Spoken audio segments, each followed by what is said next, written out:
మన ప్రభువును రక్షకుడైన యేసుక్రీస్తు నామములో ఈ మాటలు వింటున్న ఆత్మీయ కుటుంబ సభ్యులందరికీ నా యొక్క హృదయపూర్వక వందనాలు.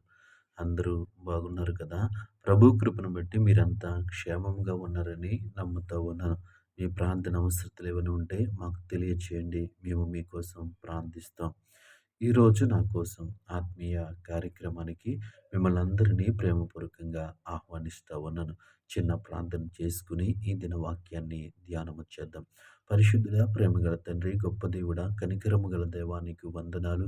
ఈ సమయంలో నీ మాటలు వినటానికి మేము ఆశ కలిగి ఉంటుండగా, శక్తి కలిగినటువంటి నీ మాట, దయ కలిగినటువంటి నీ మాట, ప్రభావం కలిగినటువంటి నీ మాట చేత మీరు మాట్లాడమని యేసు నామములో ప్రార్థిస్తున్నాము తండ్రి. ఆమేన్. ఈరోజు దేవుని వాక్యము యెషయా గ్రంథము 41 అధ్యాయము 10 వచనము ఈ విధంగా వ్రాయబడి ఉంది. నీకు తోడై ఉన్నాను, భయపడకుము. నేను నీ దేవుడనై ఉన్నాను, దిగులు పడకుము. ఈ వాక్య భాగాన్ని మనము పరిశీలన చేసినప్పుడు రెండు ప్రాముఖ్యమైనటువంటి విషయాలు మనకి కనిపిస్తా ఉన్నాయి. మొదటిది భయము, రెండవది దిగులు. ఈ లోకంలో, ఈ ప్రపంచంలో ఇవి లేనటువంటి వ్యక్తిని మనము ఎవరిని కూడా చూడలేము. ప్రతి వ్యక్తికి భయం అనేది ఉంది. ప్రతి వ్యక్తికి దిగులు అనేది ఉంది. ప్రతి దేశానికి భయం ఉంది. ప్రతి దేశానికి దిగులుంది. ఏ దేశమైనా వచ్చి యుద్ధం చేస్తదేమో అంటే, మనుషుల మధ్య ఏ విధమైనటువంటి భయానక పరిస్థితులు కలిగి ఉన్నాయో ఈ లోకం వైపు మనం చూసినప్పుడు మనకి తెలుస్తూ ఉంటుంది. అదేవిధంగా ఈ లోకంలో ఉన్నటువంటి వ్యక్తులను పరిశీలన చేసినప్పుడు ఎవరు ఎలాంటి దిగులుతో జీవిస్తూ ఉన్నారో మనము తెలుసుకోగలము. అయితే దేవుని వాక్యం సెలవిస్తూ ఉంది, నీకు తోడై ఉన్నాను, భయపడకము. నేను నీ దేవుడనై ఉన్నాను, దిగులు పడకము.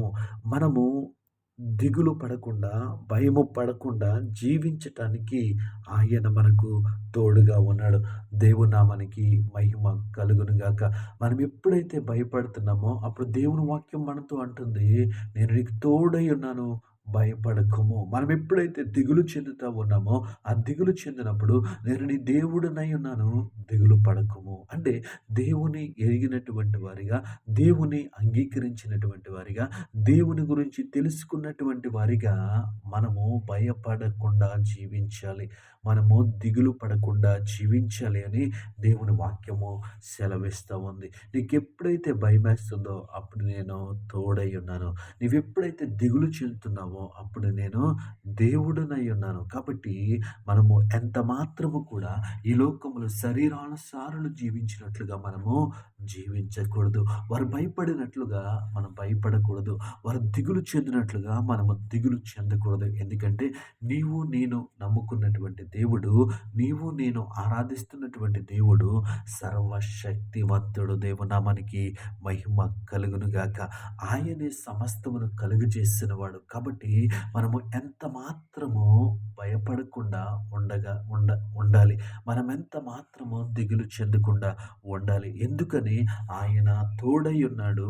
ఆయన దేవుడై ఉన్నాడు. ఆయన దేవుడుగా గల జనులు ధన్యులు. ఎందుకు ధన్యులు అంటే వారు భయపడరు. ఎందుకు ధన్యులు అంటే వాళ్ళ దిగులు చెందరు. దేవునామానికి మహిమ కలుగును గాక.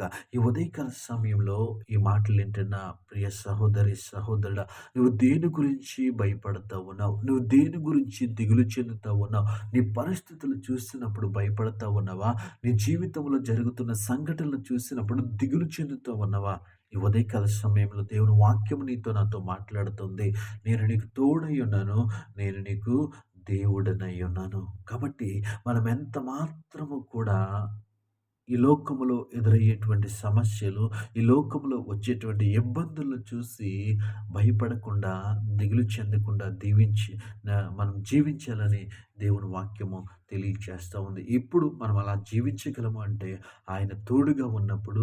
ఎప్పుడు మనము అలా ఉండగలము అంటే ఆయన దేవుడై ఉన్నప్పుడు. ఆ యొక్క దావీదు గొలియాతు మీదకి వెళ్తా ఉన్నప్పుడు ఏమాత్రము కూడా భయం లేదు. ఎందుకంటే దేవుడు అతనికి తోడుగా ఉన్నాడు కాబట్టి.